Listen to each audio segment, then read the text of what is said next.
अब अंतरिक्ष में इस टेस्ट पर टिकी हैं पूरे भारत की उम्मीदें। सफल नहीं हुआ इसरो तो टल जाएगा 10,000 करोड़ का मिशन। होने जा रही है भारत के सबसे बड़े स्पेस मिशन की अग्नि परीक्षा। दोस्तों, इस वक्त इसरो दो सबसे बड़े अंतरिक्ष अभियानों में जुटा हुआ है।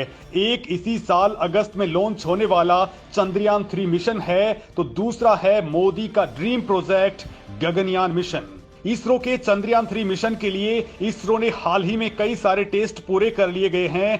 क्रायोजेनिक इंजन से लेकर के चंद्रयान 3 के लैंडर और रोवर के टेस्ट भी हो चुके हैं, जो 100% एक्यूरेसी के साथ कामयाब रहे हैं। तो वहीं अंतरिक्ष में भारत के एस्ट्रोनॉट्स को भेजने वाले मिशन की अग्नि परीक्षा होने वाली है, जिसने इसरो के वैज्ञानिकों की धड़कनें भी बढ़ा दी हैं। क्योंकि अगर ये मिशन कामयाब नहीं हुआ तो फिर करोड़ों भारतीयों का 10,000 करोड़ रुपए की लागत वाला मिशन खटाई में पड़ जाएगा। तो दोस्तों, इसरो ऐसा क्या कुछ करने जा रहा है जिससे सबकी धड़कनें बढ़ चुकी हैं, और अगर इस मिशन में जरा सी भी गलती हुई तो क्या हो सकता है। और दोस्तों, इसरो ने 7 जुलाई 2018 में ऐसा ही एक टेस्ट किया था जो बिल्कुल सफल रहा था। तो फिर ये टेस्ट दोबारा क्यों हो रहा है और इस बार इतना ज्यादा अटेंशन ग्रैब क्यों कर रहा है। दोस्तों, इस साल मई में इसरो अपने पहले ह्यूमन स्पेस फ्लाइट प्रोग्राम यानी गगनयान का पैड एबोर्ट टेस्ट करने जा रहा है। अगर ये मिशन सफल होता है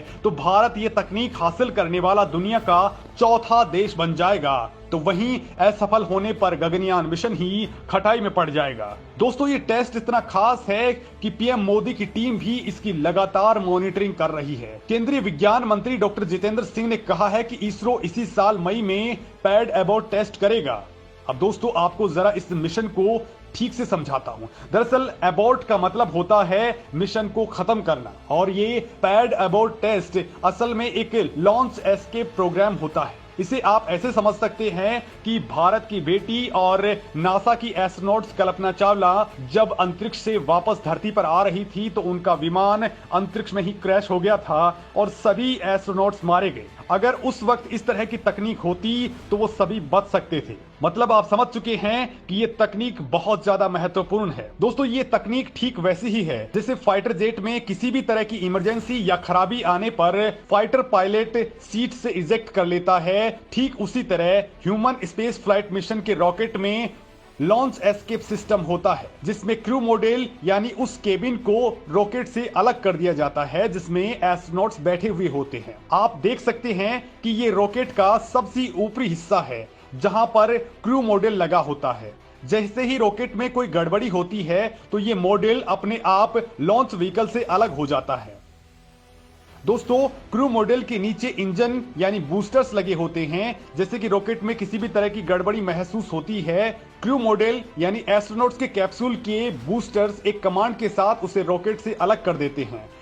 अगर ये घटना वायुमंडल के नीचे होती है तो कैप्सूल से बड़े बड़े पैराशूट उसे आसानी से जमीन या पानी पर उतार देते हैं। अगर ये घटना वायुमंडल से ऊपर होती है तो कैप्सूल पहले वायुमंडल को पार करता है, फिर एक तय ऊंचाई पर आकर के उसके पैराशूट्स खुल जाते हैं। दोस्तों, आज की डेट में एलोन मस्क की कंपनी स्पेस एक्स ऐसा ही क्रू कैप्सूल अपना चुकी है, लेकिन इसरो उससे भी तगड़ी और स्वदेशी तकनीक पर इसे बना चुका है।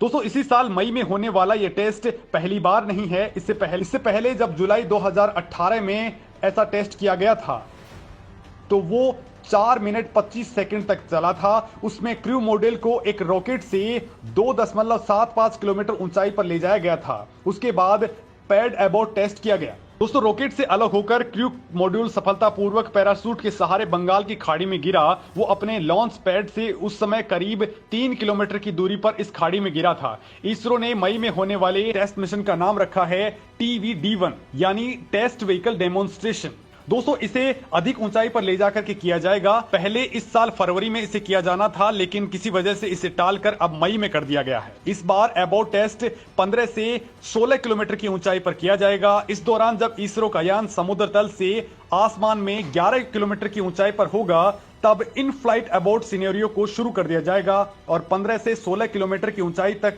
क्रू मॉड्यूल यानी गगनयान यात्रा करता रहेगा। जहां से कैप्सूल रॉकेट से अलग होगा, फिर एक सुरक्षित ऊंचाई तक आने के बाद पैराशूट खुल जाएंगे। दोस्तों इस बार कैप्सूल में उतना ही वजन डाला जाएगा जितना एस्ट्रोनॉट्स के बैठने के बाद होता है। दोस्तों इस फ्लाइट मिशन की ट्रैकिंग श्रीहरिकोटा में बैठे इसरो वैज्ञानिक मिशन कंट्रोल सेंटर से करते रहेंगे।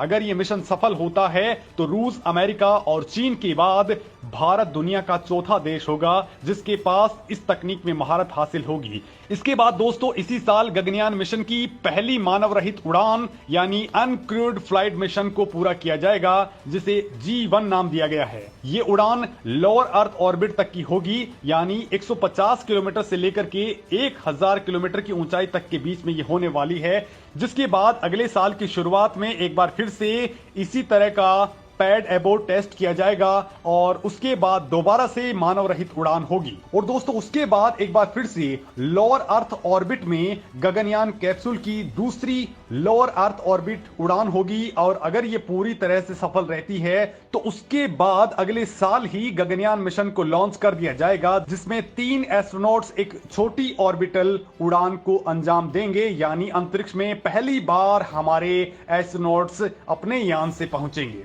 दोस्तों इसरो वैज्ञानिकों का कहना है कि मई में होने वाला पैड एबोर्ट मिशन एक ऐसा मिशन है जिसमें किसी भी तरह की गलती को स्वीकार नहीं किया जा सकता है, क्योंकि हम अपनी भारतीय वायुसेना के काबिल पायलट्स को इसी यान के जरिए अंतरिक्ष में भेजेंगे जिनकी जान बहुत ज्यादा प्यारी है। दोस्तों गगनयान के लिए भारतीय वायुसेना के 4 पायलट्स ने रूस में अपनी ट्रेनिंग को कंप्लीट कर लिया है। इन्हें मॉस्को के नजदीक जियोजनी शहर के गैगरिन कॉस्मोनॉट सेंटर में ट्रेनिंग दी गई है। हालांकि दोस्तों भारत इनको एस्ट्रोनॉट्स नहीं बल्कि गगननॉट्स बुलाएगा। भारतीय वायुसेना के 4 पायलट, जिनमें एक ग्रुप कैप्टन हैं, बाकी 3 विंग कमांडर हैं। फिलहाल इन्हें बेंगलुरु में गगनयान मॉड्यूल की ट्रेनिंग दी जा रही है। गगनयान के हर टेस्ट में कामयाब हो रही है इसरो टीम। अब तक गगनयान को लेकर 1 दर्जन से ज्यादा टेस्ट।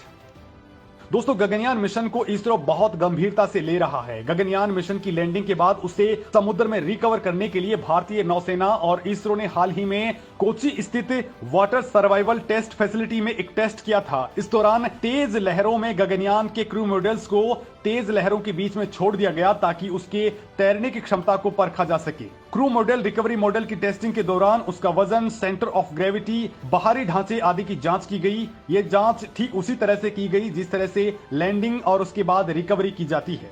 दोस्तों ह्यूमन स्पेस फ्लाइट का अंतिम चरण क्रू मॉडल की रिकवरी को माना जाता है, जिसमें इसरो को बड़ी कामयाबी मिली है। तो वहीं विक्रम साराभाई स्पेस सेंटर के वैज्ञानिकों ने भारतीय सेना के साथ मिलकर के झांसी के बबीना फील्ड फायरिंग रेंज में गगनयान पैराशूट सिस्टम की टेस्टिंग की है। इसे integrated man parachute airdrop test नाम दिया गया, जिसमें पैराशूट की ताकत और क्षमता का परीक्षण किया गया। इससे पहले दोस्तों इसरो ने human rated solid rocket booster यानी HS-200 का सफल टेस्ट किया है। दोस्तों इस बूस्टर को GSLV Mark 3 रॉकेट के निचले हिस्से में लगाया जाएगा। तो वहीं दोस्तों इसरो ने विकास इंजन का लॉन्ग ड्यूरेशन होस्ट टेस्ट भी पूरा कर लिया है, जो भारी भरकम GSLV Mark 3 रॉकेट के लिक्विड स्टेज में लगाया जाएगा। तो वहीं दोस्तों गगनयान के मॉड्यूल को इसरो ने खुद बनाया है, इसमें किसी भी दूसरे देश की मदद नहीं ली गई है।